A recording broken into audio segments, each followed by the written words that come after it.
الله وصار إله سبحانه وتعالى عمر دير عبادة سن إله سبحانه الله كور ساقة إله نو إله ليه نو حفظة إن أنا جانا كود يجي يستوي إليه إله سبحانه وتعالى كو أنفع الله أنا قديا أنت كتب الشيخ أنا الله كبرك سؤال يربنا هل كان كوهينا ونكويديننا سؤال شكوبات وها ساقر تجبر بحيلة هاي وحالي ولي هاي شن سنة أو صنعة من هلين فرصة أن كصومة haddana sonkor ayaan qabaa maxaan samayn karaa sheekhow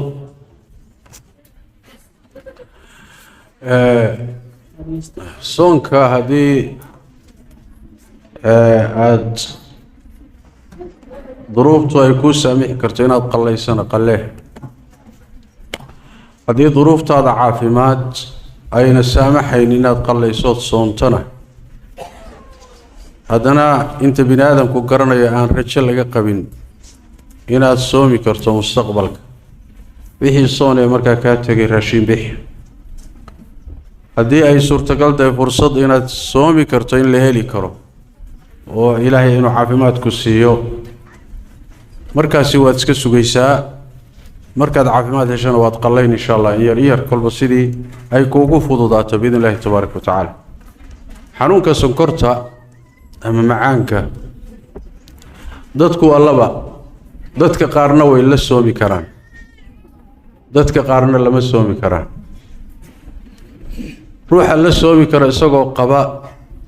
waa inuu soomo dadka aan soomi karin oo uu mathalan ama sonkortii macaankii dhacayo ama uu kacayo halis galaya oo soonkii aan soomi karayninna way iska afurayaan kadibna waxay bixinayaan raashin bay bixinayaan maalinkiiba hal mud ah ama laba mud kolba culimadu say yidhaahdaan yani hal miskiin wax ku filan ayuu maalin walba bixinaya taa waxaa la mid ah dadka qaba xanuunada joogtada ah ee aan rajada lahayn ee haddana aan lala soomi karin noocidayna ha noqda xanuunadu waa laba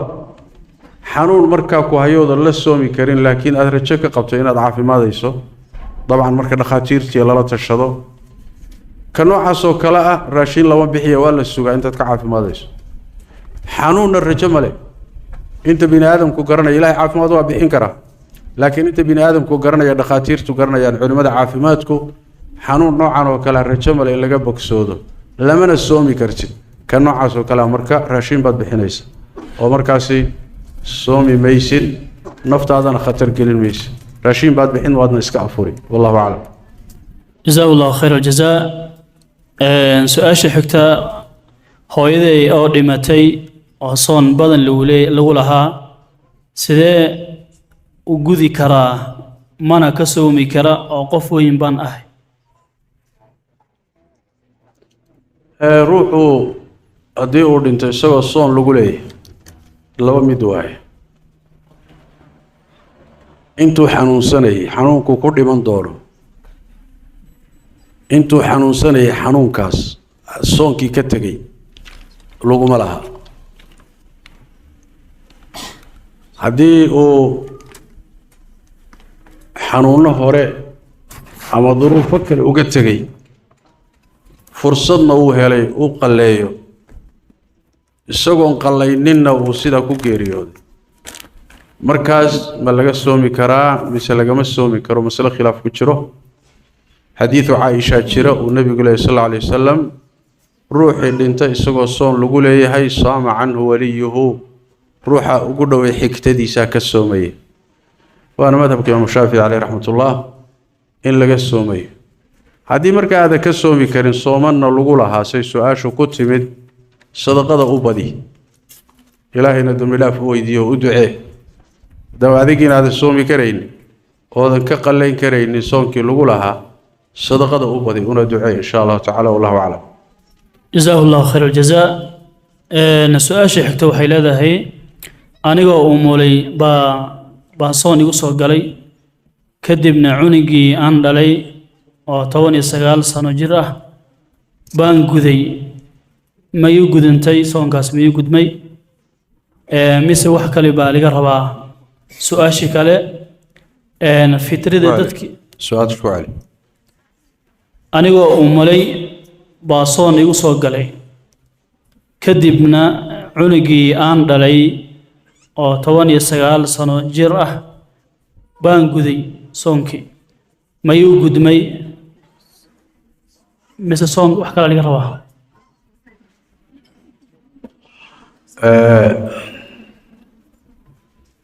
soonka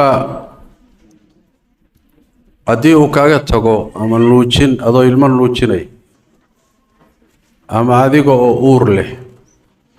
labada xaalo waa loo ogolyahay dumarku inay afuraan haddii soonku ku adkaado oo ama lafaheeda u baqdo ama ilmaha loo baqo soonka sidaa ku tegay waxaa loo baahan yahay xilliga ugu horeeya ee qallihiisu kuu suurooba inaad qallayso adigoo ay kuu suuroobi karto inaad qallayso inaad sii dibdhigtaa ay sax maaha haddiise ay dhacday inaad dibdhigtay oo 19 sano kadib aad qallayso khalad baad gashay dibdhigaasi aad muddadaa dibdhigtay duruuf la-aan iyo cudurdaar la-aan waa khalad ilaahay dembi dhaaf weydiiso oo u toobadkeen soonkuna uu kaa gudmayaa oo hadda soonkii isaga ahaa mar labaad soon lagu dhihi maayo qallihii waad gudday laakiin dibdhigga aad dibdhigtay ilaa muddadaa dheer adigoo soomi karay arrinkaasaa khalada ilaahay dembi dhaaf weydiiso marka wallahu aclam جزاك الله خير سؤال لباد وايا fitrada raashinka dadka aan siin jiray Soomaaliya jiraan marka lacag miyaan u diri karaa mise raashin bay iga bixin zakatul fitriga ama zakada soonku markuu dhamaado dadku bixinayaan sida culimadu u badan yihiin raashin baa la bixiyaa lacag ma aha say u badan yihiin waqtigii nabigana sallallahu alayhi wasallam raashinka baa la bixin jiray midda labaad zakatul fitriga markaad bixinaysa ama fitrada dad gooniya oo loo magacaabay ma jiro kuwii aad siin jirtay inuu hadana siisana laazim ah masaakiin baa iska leh meel alle meeshii masaakiin aad ka hesho si haddii kuwa meesha ka maqan aad u dirayso hadday ka duruuf badan yihiin oo ay ka baahi badan yihiin kuwa kula jooga waad u diri kartaa laakiin haddaad lacag u dirayso say culimadu u badan yihiin madhabka marka la qabto lacag ahaan uma isticmaali karaan waa inay raashin lagu gado oo ay raashin ahaan u qaataan ama cid iyaga ka mid oo lagu kalsoon yahay ha gado ama cid kale intaad u dirto raashin ha ugu gado ha siiyo wallahu aclam جزاك الله خير الجزاء سؤال waxay leedahay aabahay 5 bil ka hor ayaa waxa laga sheegay kansar daawada uu qaataa soonka fidyo miyaa laga bixinayaa waa ka soo jawaabnay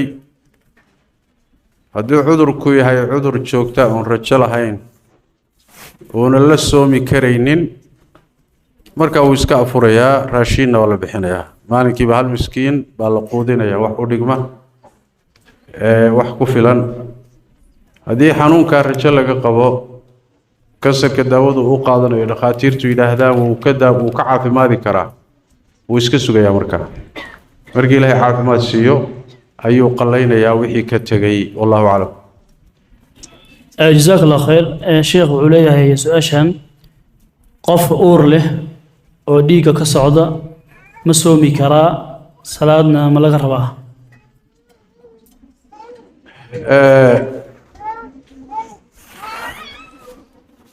uurka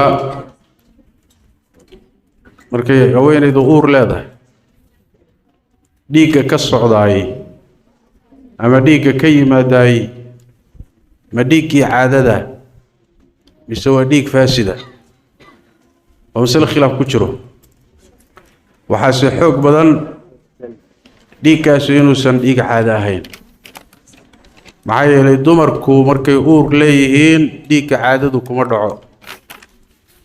dhiigga caadadu wuxuu isu bedelayaa nafaqo ilmihii meesha ku jiray baa ilaahay wuxuu ugu bedelayaa inuu nafaqaysto marka dhiig ka yimid haweeney uur leh waa dhiig fasaada waay dhiiggii caadadana ma aha maadaama uusan dhiiggii caadada ahayn dhiig dhabar furanka ama dhiig furanka dhiiggaan u naqaano kaluu la xugum yahay oo waxay noqonaysaa in ay la soomi karto la salaadi karto muxuu ahaay ninkeeda is arki karaan waxa u diidaya male ila dhiigga axkaamtaasi aan lala tukan karin soonka la ogolayn ninka aan la is arki karin waa dhiigga caadada keliya dhiiggaga kale xubinka ka yimaada ma aha waa dhiigga caadada ah oo la yaqaano oo sifaad gooniya leh oo midab gooniya leh waqti la yaqaano yimaada ur gooniya leh dhiigga way dhiigga axkaamtaasi ku xidhantay wixii nooca aan ahayn ee dhiig kale xubinka ka socdaay markaasi wax weeye axkaamta ma qaadanayo waa mas'ala khilaafiya laakiin sidaasa ila xoog badan wallahu a'lam su-aasha xigta waxay leedahay guriga gabadhayda ma ka qaadan karaa raashiin qalalan oo ninkeeda uusan ogeyn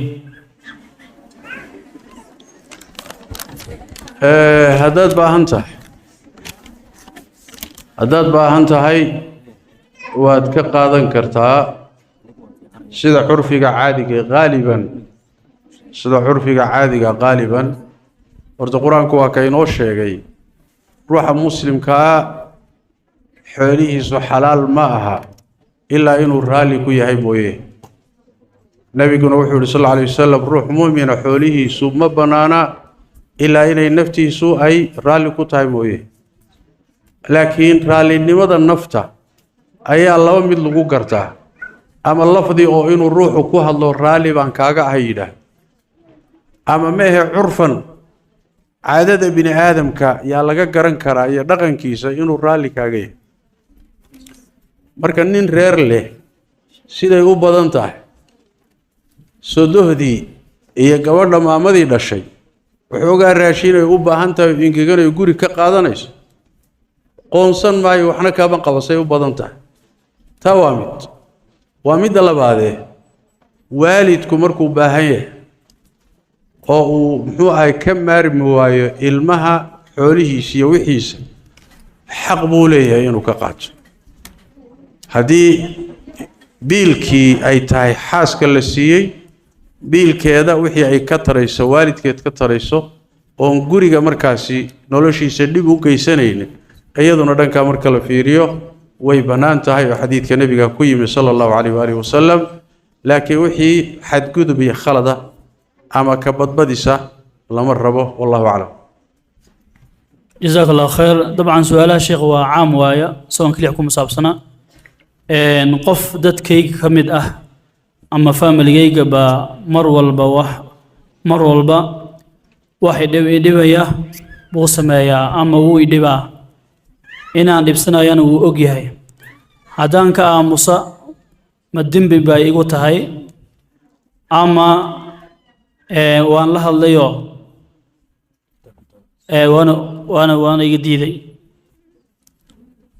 macnaha la hadlay wuu iga diiday dhibkana wuu sii wadaa dadka qaraabada in la xidhiidhiyo waa waajib sharci ah xidhiidhintu waxa weeye inaad wixii aad ku dhaantana aad siiso salaantiisa iyo ka warhayntiisana aad samayso ee aadan goynin hadduu ku xumeeyo nebigu sal alla alay wasalam saxaabadu waxay ku yidhaahdeen dad baan xidhiidhinaynaa iyaguna wayna xumaynayaan qaraabo ah rasuulku wuxuu yihi sal alla alay wasalam waxay la mid tahay sidii idinkoo dambas kulul cunsiinahayoo kale xadiidkii kale nebigu wuxuu ahaa laysa alwaasilu bilmukaafi ruuxa qaraabo xidhiidhiyaha la yidhaahdo ma aha ruuxa wixii markii la xidhiidhiyana dadka xidhiidhiya markii la gooyana gooya ma aha ee ruuxa dadka xidhiidhiya ee xidhiidhiya shareecadu u taqaano qaraabo xidhiidhiye waa ruuxa la goynaya dadka xidhiidhinaya marka haddii dhibkaa aad kala kulmayso u dulqaadan karto una dulqaado hana goynin oo xidhiidhi haddaadan u dulqaadan karaynin si kaledana aadan dhibkiisa kaga badbaadi karaynin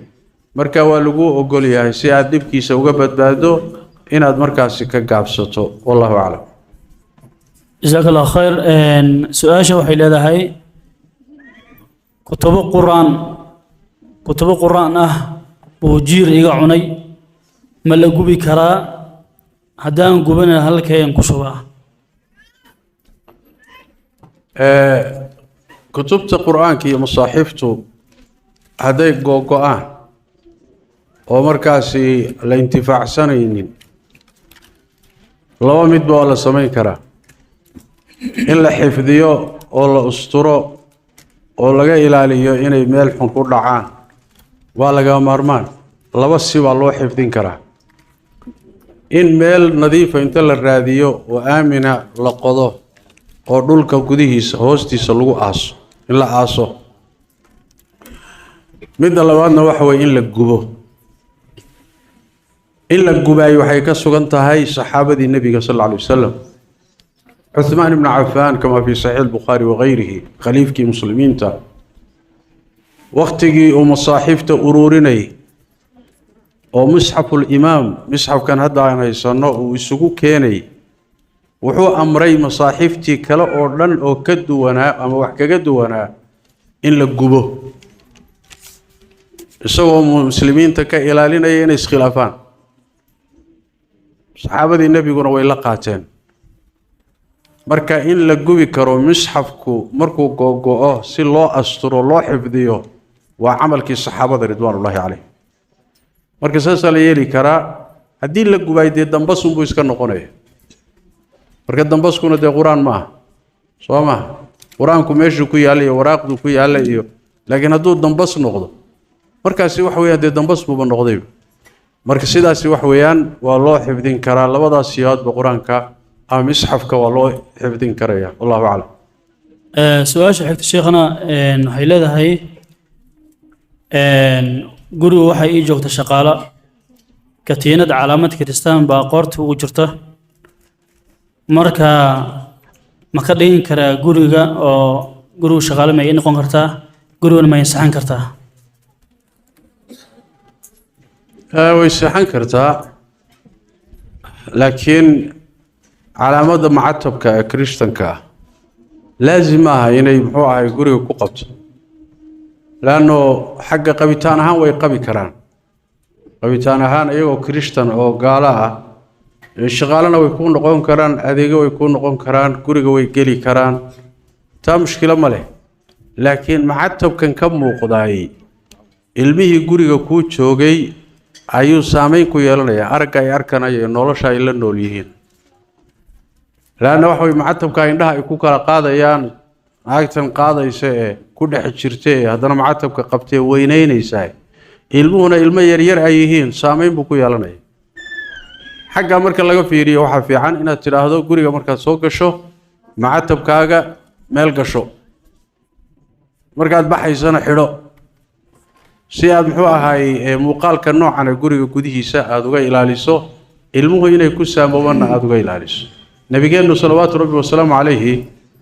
xadiistiisa waxa ku sugan guriga gudihiisa tasaawiirta daahiyada iyo uma ogolaan jiray waa googoyn jiray rasuulka sallallahu alayhi wa sallam waa fujin jiray rasuulka sallallahu alayhi wa sallam marka yaani wax weeyaan iyaga lahaansho inay lahaadaan mushkilo ma leh laakiin guriga inay ka dhex muuqdo sanamka iyo muxuu ahay waxyaalaha la caabudo iyo macatabka ee alla qeyrkii la caabudo arimaha noocaas oo kale taa gurigaaga inaad ka ilaaliso ayaa loo baahan yahay ayadu meel gooni ah gashato mushkilo ma leh markay baxaysana ha sii qaadato wallahu a'lam sheekh isla su'aasha shaqaalaha waxay sameeyaan maadaama kirishtaan ay yihiin xilliyada alaabta ay dhaqahayaan ama dharka ay dhaqahayaan waxay isku maaweeliyaan heesaha kaniisadaha oo ay ka daartaan mobilada taasna way jirtaa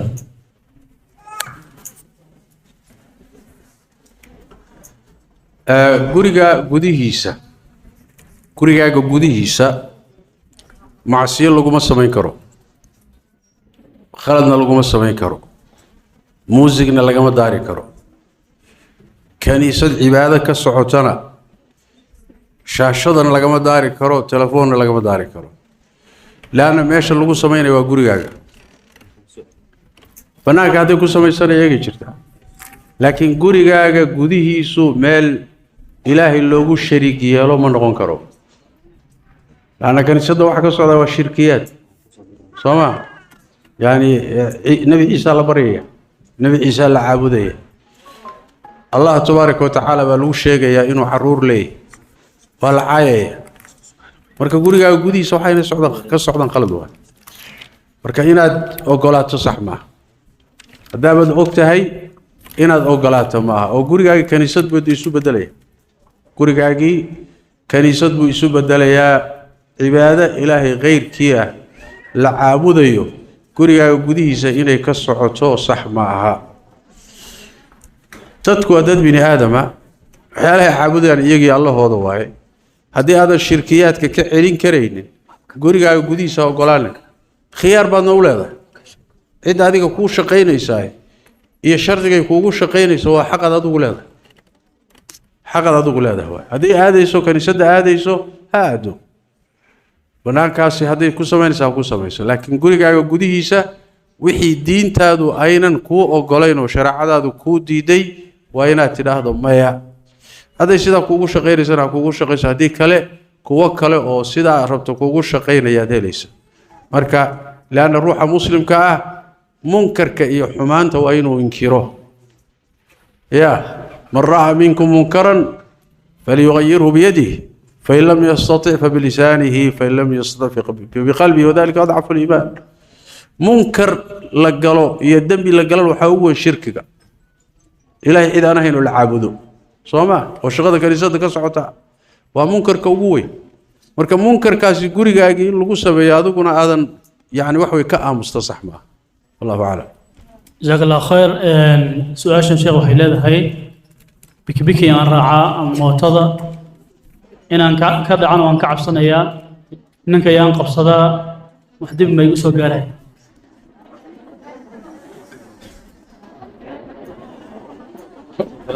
maxaa biki ku saaray marka hore baadiga biki wada daqiil u raadinaysa wallahi waa ka dhacaya ninka ma qabsan karo inaad raacdaa marka hore ba khalad waa anshax xumo waana akhlaaq xumo inta aan la gaadhin ba dhibaatada ka soo gaari karto inaad ka dhici karto inaad naftaada waayi karto inuu dhaawac ku soo gaari karo inta la gaadhin ba inaad ka muuqato wadooyinka iyo bulshada horteeda inaad ka muuqato adoo nin ajnabi ah ya jirkaagu isku dhagiyihiin oo gadaal ka saaran oo laga yaabo tarta inaad kala ridato ya oo haddana kaaga darana gabdhaheen xishood xumadooda iyo meesha qiimo daradeenu gaadhay saddex way ku fuulayaan saddex laba way ku fuulayaan markaasaa mid dhexda gelaysa mid ninkii kale ku dhagaysaa naasi iyo shafkii bay saaraysaa dhinacyahay qabsanaysaa ummaddiina way hormaraysaa ya khalqigii ilaahay oo wadooyinka taaganna way dhex maraysaa aaway iimaankii aaway xishoodkii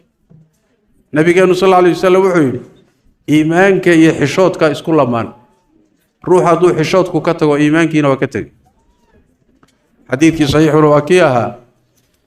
ina mima adraka annaasu min kalaami الnubuwati اluulaa ida lam tastaxyi fasnac maa shiit ruux hadduusan xishood lahayn wuxuu doonuu samayn wax walba waa ka suuroobaan marka gabdhaha soomaaliyeed khayr allaha siiyo idinkoo xijaaban oo asturan oo muxuu ahaayey marmarka qaarkood indhashareeran ya haddana anshaxumada noocaasi ay ka muuqataa magaalooyinka ka muuqata laakiin muhiimaddu ma aha waxa ka muhiimsan marada la qabo wuxuu yahay midda ilaahay uu ku tilmaamay walibaasu taqwa khayrun laba labis baa kala jira labis waa maradaad qabto waa labiska daahirka ah labisna waa labiska qarsoon oo waa labiska alla ka cabsiga gabadhan marka xijaabka qabta ee bikibikida gadaal ka saaran ee ninka ajnabiga ku dhagan ee khalqiga hortiisa maraysaa maradan ay qabtaay waxa ka maqan xijaabkii xishoodka iyo alla kacabsiga ka maqan kaas hadduu maqan yahayna wax walba markaa waa surowaan sidaas daraaddeed arrinkaa ka waantooma arrinkaa iska daaya arrinkaa xishoodka ka jira waxyaalaha aada laynoogu dhaleecay oo laynoogu ceebayay ka mid tahay gabdhaheenniina waaba la kari lahay haddana waa idinkaaba shirka la yimidba sheekhu ninka garabkiisa ma qabsan karaa cajaa'ib badana war fuulidii baaba laydiin diidanaaye ninkii waan dhacahayaaye garabkiisa ma qabsan karaa maxay tahay ha fuulin baaba lagu leeyahayba iska daa marka ilaahay ka baqa جزاك الله خير سؤاله واحد موداني قدال كسو بدنayaan sheekhana waqti uu fadhiyaa salaadana wayna haysaa doorkii hadhow marka su'aashan aan kusoo gabagabeynayaa mar kale insha Allah taala sheekha fursad ilaahay noo siiyaan weydiin doonaa su'aasha waxay leedahay mar walba aan salaad dukanayo saan quraanka u akhrinayo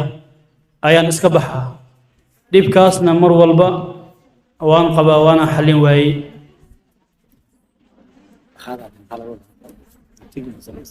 يعني وين بحا وحي قودا يعني وايس هالماما ميا تقريبا ساسا نفهمي اني كودا يعني قرآن كي وانا اخرنا يو صلاة دي كتشيرو ايا انتان اسهال ماما با قلبي جايكو بحيا وحيالا كلامكو مشغولة يا مركا arrinkaasi waxaa keena salaada waxaa ka maqan khushuucdii baa ka maqan salaadu waxay leedahay qolof kore iyo waxay leedahay dhuux ama waxa inuu naqaano ruuxdii salaada ruuxdeedu waa khushuucda qad aflaxa almu'minuuna aladiina hum fii salaatihim khaashicuun maxaa laga wadaa khushuucda xubnahaaga jirkuna inay xasilaan qalbigaaguna inuu joogo oo waxaad akhrinayso iyo xaalka aad ku sugan tahay iyo ilaahay inaad hor taagan tahay iyo in aad qalbigaaga alla ku weynaado waxyaalaha kale ee adduunyadana aad iska xidho waxyaalaha kale ku mashquulinaya inaad iska xidho adigoo dhan iyo qalbigaa inuu salaada qaabisho xubnahaaguna sidaa ku xasilaan qalbigaaguna mar walba uu joogo alla ku weynaado inaad ilaahay hor taagan tahay mar walba aad xusuusnaato marka khushuucdaasi salaada hadday ka maqan tahay dee ruuxu markaasi waa mashquulaya qalbigiisu waa baxaya adduunyaa ku furmaysa laakiin waxay u baahan tahay inaad mar walba ku dadaashood soo qabato waa mushkilo inaad wada haysato waa hee mushkilo inaad wada haysato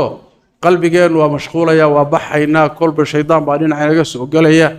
nafteennii bay saaxiib yihiin kolba baab buu kugu furayaa kolba muxuu ahay mawjad buu ku soo gelinayaa laakiin waxay u baahan tahay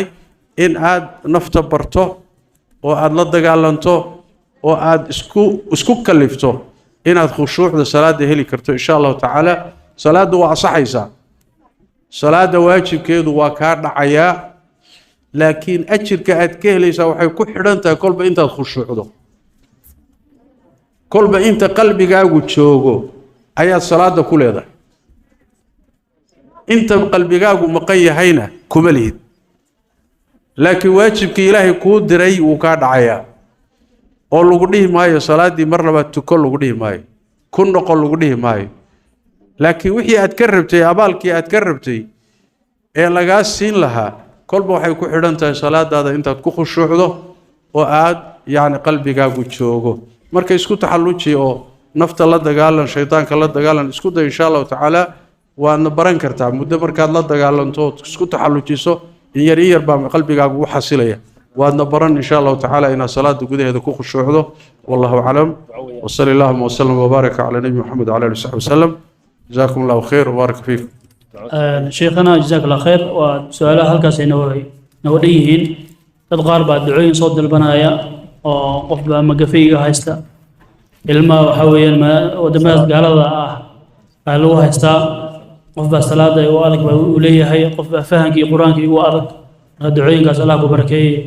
jazaak allah khayr bismi illah alxamdulilah wasanaa billah wasalaatu wasalaamu calaa rasuulillahi sal alay wasalam ilaahay towfiiqdayna wajis muraadyadeennana allah sahlo ruux walbana muraadkiisa allah u sahlo